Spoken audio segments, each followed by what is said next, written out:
Today we will study the airborne disease in very short and concise way.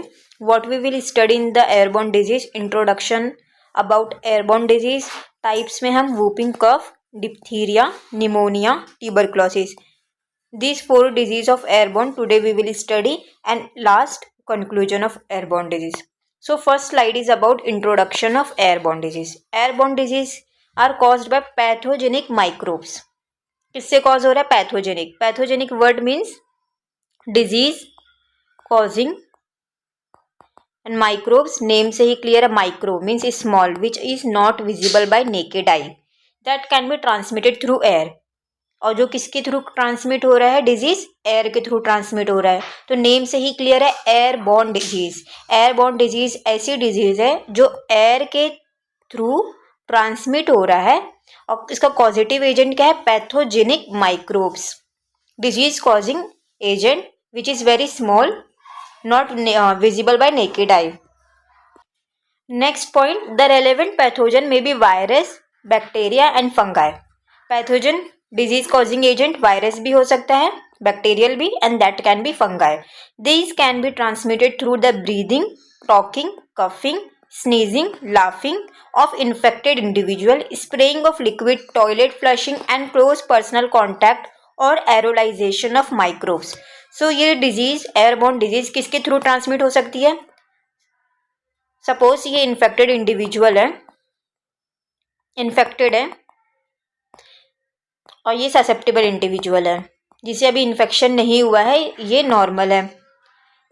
Infected individual के breathing से, coughing से, talking से, sneezing, laughing या close contact, so इसके through airborne disease transmit हो सकती है. Spraying of liquid, if liquid is infected और स्प्रे कर दिया गया तो इन्फेक्टेड लिक्विड से एयरबोर्न डिजीज हो सकती है. Toilet flushing, close personal contact and aerolization. Aerolization क्या है? एक प्रोसेस होती है जिसमें, एरोलाइजेशन एक प्रोसेस है जिसमें सॉलिड या फिर लिक्विड, सॉलिड और लिक्विड को एयर में कन्वर्ट कर दिया जाता है. जैसे एग्जाम्पल है नेबुलाइजर.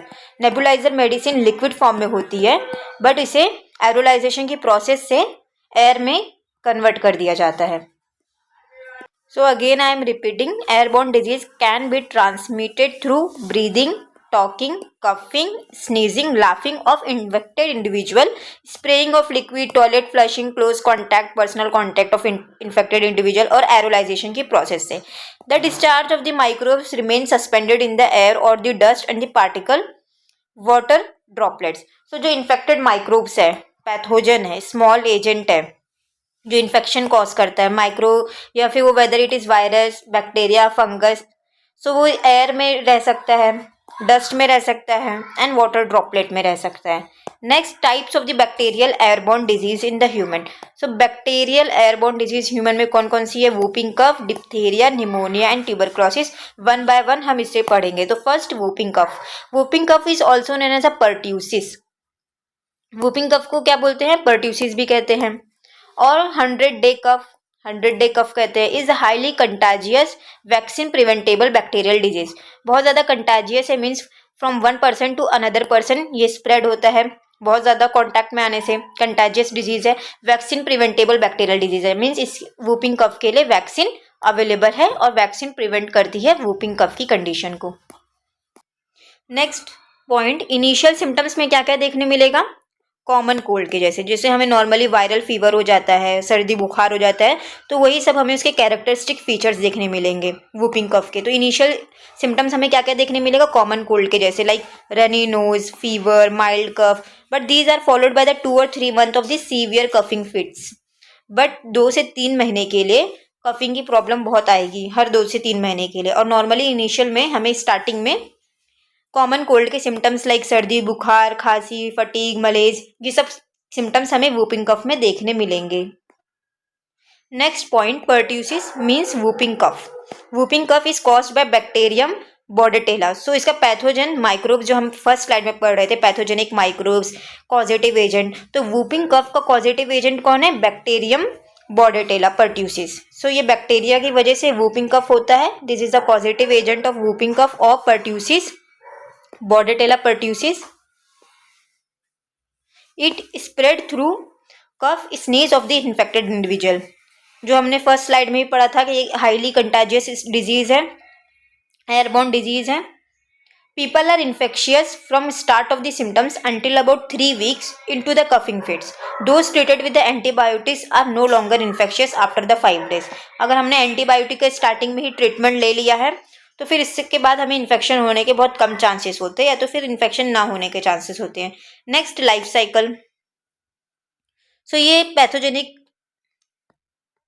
माइक्रोब्स हैं. इसे हमने इनहेल कर लिया ससेप्टेबल इंडिविजुअल ने, या फिर कॉजेटिव एजेंट है. दिस इज बॉर्डेटेला परट्यूसिस और causative agent and the pathogenic microbes of the pertussis और वूपिंग कफ. इसे इनहेल कर लिया है एक इन्फेक्टेड इंडिविजुअल ने. And bacteria obviously inflammatory process होएंगी, इन्फ्लामेटरी मीडिएटर्स रिलीज होंगे, फिर इन्फ्लामेशन की पूरी प्रोसेस होएगी और इन दी एंड हमें इसके क्लिनिकल फीचर्स और कैरेक्टरिस्टिक्स फीचर्स देखने मिलेंगे. इन्फ्लामेटरी प्रोसेस में हमें क्या देखने मिलेगा? सबसे पहले बैक्टीरिया किसको कैच करेगा? लिम्फ नोड को. लिम्फ नोड बैक्टीरिया को सबसे फर्स्ट कैच करेगा. फिर वहाँ CD4+ टी सेल्स एक्टिव हो जाएंगे. CD4+ T cells inflammatory mediators release करेंगे. फिर नेक्स्ट इन्फ्लामेटरी मीडिएटर्स कौन? Interleukin 4, interleukin 5 and 13. इजिनोफिल का काउंट बढ़ेगा एंड इम्यूनोग्लोबुलिन ई मीन्स इजिनोफिल्स का काउंट बढ़ेगा. मास्ट सेल का डिजनरेशन होगा, एपिथेलियल शेडिंग होगी, वो इन्फ्लामेटरी प्रोसेस पूरी स्टार्ट होएगी और इन दी एंड हमें सिम्टम्स देखने मिलेगा. Next, symptoms of whooping cough. हमने इसका लाइफ साइकिल देख लिया, वूपिंग कफ के कॉजेटिव एजेंट देख लिया, in general brief introduction about whooping cough हमने देखा, life cycle of whooping cough देखा. Next, symptoms of whooping cough. Low grade fever, exhaustion after coughing fits. इतना ज़्यादा कफ की प्रॉब्लम होगी कि पेशेंट एग्जॉस्ट हो जाएगा. नेक्स्ट, वोमिटिंग ड्यूरिंग और आफ्टर कफिंग फिट्स. कफ के टाइम वोमिटिंग हो सकती है एंड आफ्टर कफिंग वोमिटिंग हो सकती है. रनी नोज, एपनिया, सांस लेने में प्रॉब्लम होगी पेशेंट को. Paroxysms, coughing fits followed by the high pitch whooping. Whoop babies में लिटिल और नो कफ. या तो फिर थोड़ा सा बच्चों में कफ हो सकता है या तो फिर कफ नहीं हो सकता. इसके ट्रीटमेंट क्या? बैक्टीरियल डिजीज है तो ऑब्वियसली एंटीबायोटिक्स देंगे. बैक्टीरियल है तो एंटीबायोटिक्स, इरिथ्रोमाइसिन, कैलिथ्रोमाइसिन और एजिथ्रोमाइसिन टिपिकली रिकमेंडेड ट्रीटमेंट. सो ये हम एंटीबायोटिक्स देते हैं एंड TMP और SMX भी देते हैं. Used in those with allergies to first line agent or in infants have no risk of the pyloric stenosis from the macrolides. Next, हमने व्यूपिंग कफ पढ़ लिया. Next airborne disease is diphtheria. Diphtheria is an infectious disease of upper respiratory tract. Diphtheria एक infectious disease है किसकी? अपर respiratory tract की. Disease का positive agent क्या है? Corynebacterium diphtheria. Positive agent of the diphtheria is corynebacterium diphtheria. ये एक तरह का ग्राम पॉजिटिव बैसिला है. ट्रांसमिशन किसके थ्रू होता है? Airborne respiratory droplet. Obviously airborne disease है तो airborne respiratory droplet through coughing, sneezing, जो हमने पहले ही इन जनरल पढ़ा है उसके थ्रू ट्रांसमिशन होगा. Membrane can obstruct the breathing treated by the, इसमें शूडो मेम्ब्रेन बन जाती है इसलिए मेम्ब्रेन ऑब्स्ट्रक्ट कर देता है. शूडो मेम्ब्रेन पैसेज को ऑब्स्ट्रक्ट कर देता है, ब्रीदिंग में डिफिकल्टी होती है. और ऑब्वियसली बैक्टीरियल डिजीज है तो antibiotic like penicillin and erythromycin are given. Next, life cycle of the diphtheria. So this is corynebacterium diphtheria, positive agent of the diphtheria. वो बॉडी में एंटर करके क्या रिलीज करेगा? डिप्थेरिया की टॉक्सिन्स. बैक्टीरिया ने अपने टॉक्सिन्स रिलीज कर दिए, फिर अगेन वही इंफ्लेमेटरी प्रोसेस होएगी. B component of the toxin attaches to the host cell receptor. This is a cell membrane. वो ये टॉक्सिन्स अपने रिसेप्टर के साथ अटैच हो जाएगा सेल मेम्ब्रेन पे. नेक्स्ट, साइटोप्लाज्म में एंटर करेगा, इलोंगेशन फैक्टर 2 को इनएक्टिवेट कर देगा and in the end cell death हो जाएगी. Next, symptoms of the diphtheria. Life cycle पढ़ लिए हमने. नेक्स्ट, सिम्टम्स, सोर थ्रोट के प्रॉब्लम, ग्लैंड स्वेलन हो जाएंगे. ऑब्वियसली कभी भी बैक्टीरियल इन्फेक्शन होगा तो सबसे पहले वो लिम्फ नोड को, लिम्फ ग्लैंड को अटैक करता है और सर्वाइकल लिम्फ नोड हमेशा इन्फ्लेम्ड हो जाती है, स्वेलन हो जाती है. बार्किंग कफ, कफिंग की प्रॉब्लम होएगी, हार्ट बीट बढ़ जाएगा, वीजिंग साउंड, हमें जब हम ऑस्कल्टेट करेंगे पेशेंट को तो एक वीजिंग साउंड सुनाई देगा, विस्लिंग टाइप का साउंड सुनाई देगा. डिस्निया की प्रॉब्लम होगी, difficulty in breathing and mild fever and chills की प्रॉब्लम होगी. सर्दी, बुखार और बुखार के साथ साथ ठंडी भी लगेगी पेशेंट को. Next, treatment. So the treatment of the diphtheria begins immediately, sometimes even before the lab test. Lab test से पहले ही हम सिम्टम्स देख के डिप्थीरिया का ट्रीटमेंट कभी कभी स्टार्ट कर देते हैं. Your health care provider will prescribe diphtheria antitoxins. इसका ट्रीटमेंट क्या है? Diphtheria antitoxin to stop the damage of your organ. So in the end organ में डैमेज ना हो, डिस्ट्रक्शन ना हो, सेल की डेथ ना हो, तो diphtheria antitoxins are given. They are also prescribe antibiotics. Bacterial disease है इसलिए antibiotics. Typically which antibiotic? Penicillin, erythromycin. People with the diphtheria are kept in the isolation. So उन्हें अकेले रखा जाता है कि दूसरों को भी इन्फेक्शन ना हो, to prevent others from becoming infected. An infected person is no longer contagious around 48 hours after taking the antibiotics. When treatment ends, test will be run again to make sure the bacteria are gone. Treatment खत्म होने के बाद हम वापस test करते हैं कि person is positive और not. Once the bacteria are gone, you will get a vaccine to prevent the future. पूरा ट्रीटमेंट स्टार्ट करने के बाद अगेन इन्वेस्टिगेशन लैब टेस्ट किया जाता है to detect whether person is positive और नॉट. और अगर नेगेटिव है तो again in the end vaccine दे दिया जाता है. This is the treatment of the diphtheria. Next, pneumonia. Pneumonia किसका इन्फेक्शन है? लोअर रेस्पिरेटरी ट्रैक्ट का इन्फेक्शन है. हमने पढ़ा था diphtheria upper respiratory tract infection है. Diphtheria upper respiratory tract infection है, but pneumonia lower respiratory tract infection है, cause by the Streptococcus pneumoniae. Positive agent क्या है? It's streptococcus pneumoniae, a serious illness of the lungs which make breathing difficult. Dyspnoea की problem होती है और एक serious illness है, सीरियस डिजीज है. ट्रांसमिशन किसके थ्रू होता है? ऑब्वियसली एयरबोर्न डिजीज है, तो through droplets, sneezing, coughing, laughing, talking. Treated by the antibiotics like azithromycin, erythromycin along with the plenty of drinking water. Symptoms क्या आएंगे? कफ की प्रॉब्लम होगी, हेडेक होगा, चेस्ट में पेन होगा, कफिंग की प्रॉब्लम है, डिस्निया की प्रॉब्लम है, सांस लेने में दिक्कत है, कफ, वूपिंग कफ, प्रोडक्टिव कफ होता है, तो चेस्ट में पेन होगा. ब्लू नेजोब्लियल, नेजोलेबियल ट्रैंगल, माउथ के अराउंड में ब्लू डिस्कलरेशन हो जाता है क्योंकि ब्लड में ऑक्सीजन की कमी है. Weakness, fever. Treatment for the pneumonia depends on the cause of the bacteria. Pneumonia का कॉज बैक्टीरिया भी हो सकता है, वायरस भी हो सकता है, फंगाई भी हो सकता है. If cause is bacteria, so bacteria का कॉज है तो उसके अकॉर्डिंग ट्रीटमेंट स्टार्ट होगा. वायरस का कॉज है, वायरस की वजह से निमोनिया हुआ है तो वायरल ट्रीटमेंट दिया जाएगा. अगर फंगस की वजह से है तो फंगल ट्रीटमेंट दिया जाएगा. तो डिपेंड किस पे कॉज करता है? ट्रीटमेंट डिपेंड करता है कॉज पे. हाउ सीरियस योर केस, और कितना केस प्रोग्रेस हुआ है, कौन से स्टेज पे पहुंचा है, उस पर डिपेंड करता है treatment. In many cases the cause can be determined and treatment is focused on managing the symptoms and making sure your condition does not get worse. Some treatments में include antibiotics, anti fungal medicine and antiviral medication. So अगर bacteria की वजह से है तो हम कुछ antibiotic देंगे कि निमोनिया प्रिवेंट हो सके. वायरस का वजह से हुआ है तो कुछ एंटीवायरल मेडिसिन्स देंगे. फंगस की वजह से निमोनिया कॉज हुआ है तो कुछ एंटी फंगल मेडिसिन्स देंगे. और ऑक्सीजन थेरापी देंगे क्योंकि ब्लू नेजोलेबियल ट्रायंगल देखने मिल रहा है, ऑक्सीजन की ब्लड में कमी है, ब्लू डिस्कलरेशन हो रहा है स्किन में, तो ऑक्सीजन भी देंगे, ऑक्सीजन भी प्रोवाइड करेंगे, नेबुलाइजर भी देंगे. कफ की प्रॉब्लम है. नेक्स्ट, निमोनिया को अगर और डिटेल में पढ़ना है तो उसका लेक्चर अपलोड है.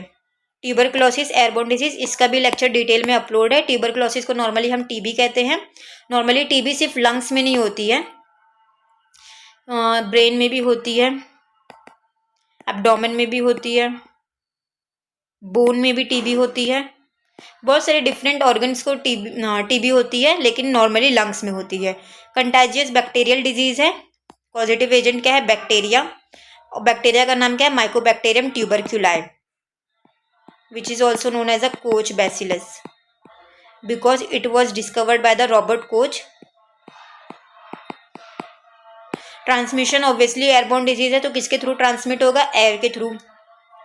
Sneezing, coughing through sneezing, coughing of infected individual. The bacteria can attack any part of the body, but most commonly lungs. Bacteria बहुत सारे पार्ट को अटैक करता है, बट मोस्ट कॉमनली लंग्स में. ट्रीटमेंट ऑब्वियसली बैक्टीरियल डिजीज है तो antibiotics, और इसमें डॉट्स थेरापी भी चलती है. Next symptoms of tuberculosis, coughing, chest pain, obviously dyspnoea है, सांस लेने में दिक्कत है, कफिंग है तो चेस्ट पेन होगा। फीवर, माइल्ड फीवर या फिर हाई ग्रेड फीवर हो सकता है। Fatigue, malaise, loss of appetite, patient को भूख नहीं लगेगी। वेट लॉस होगा, ग्रेजुअली टीबी के पेशेंट का वेट लॉस होता है। चिल्स, ठंडी लगेगी एंड नाइट स्वेट, इवनिंग में स्पेशली स्वेट की प्रॉब्लम होती है, इवनिंग स्वेट। और मेनली कहाँ स्वेट की प्रॉब्लम होती है? हेड में। This is a characteristic feature of tuberculosis. Treatment, isoniazid, rifampicin, ethambutol, pyrazinamide, rifampicin. You must take all the medication your providers, or not all the bacteria will be killed. These medication are given and this is under the DOTS treatment. Conclusion of airborne disease. Airborne disease happen all around the world and affect the virtually everyone. सब जगह होती है ये disease, ऐसा नहीं कि किसी एक ही कंट्री में इसके केसेस ज़्यादा देखने मिलते हैं। It is seen all around the world. Incidence is lower in the countries where the vaccines are widely available. ऐसी कंट्रीज में जहाँ एयरबोर्न डिजीजेस की वैक्सीन्स अवेलेबल है उधर हमें इनके केसेस कम देखने मिलते हैं। The common infections can spread by the airborne transmission. anthrax, chickenpox, influenza, measles, smallpox, tuberculosis, and common cold. It is impossible to completely avoid the airborne pathogens. इसे कंट्रोल करना तो हमारे अंडर में है, लेकिन इसे completely अवॉइड करना it is impossible. Vaccines can reduce the chance of getting infection from the airborne disease.